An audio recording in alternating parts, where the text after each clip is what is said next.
দেখো এখানে কি বলেছে, লেখার মধ্যে কি লেখা আছে দেখো, draw a line to match the picture with the name. তাহলে এখানে যে লাইনগুলো লেখা আছে তার সাথে নেমগুলোর সাথে কি করতে বলেছে, এখানে ড্র করতে বলেছে, পিকচারের সাথে ড্র এখানে দেওয়া আছে তার সাথে ম্যাচ করতে বলেছে। ম্যাচ করো।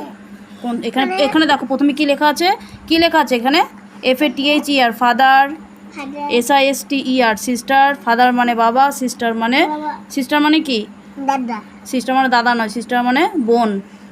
MOTHER মাদার মানে মা, ঠিক আছে। আর হ্যাঁ এদিকে দেখো BROTHER ব্রাদার মানে ভাই বা দাদা। তাহলে ফাদারের সাথে ফাদার ম্যাচ করবে, কোথায় ফাদার আছে ম্যাচ করে দেখাও, ফাদারের সাথে ফাদার ম্যাচ করো, স্পেলিং ভেরি গুড। এবার মাদারের সাথে মাদার কোথায় আছে, মাদার লেখা আছে কোথায়, ওটা তো সিস্টার। ব্রাদার মানে ভাই এখানে ম্যাচ করো এখানে নিয়ে যাও ব্রাদারে, হ্যাঁ ভেরি গুড। সিস্টার মানে বোন, তাহলে সিস্টার কোথায় নিয়ে যাবে, সিস্টার কোথায় লেখা আছে, হ্যাঁ সিস্টারের সাথে জয়েন করো, হ্যাঁ ভেরি গুড, ঠিক আছে, এইভাবে করতে হয়।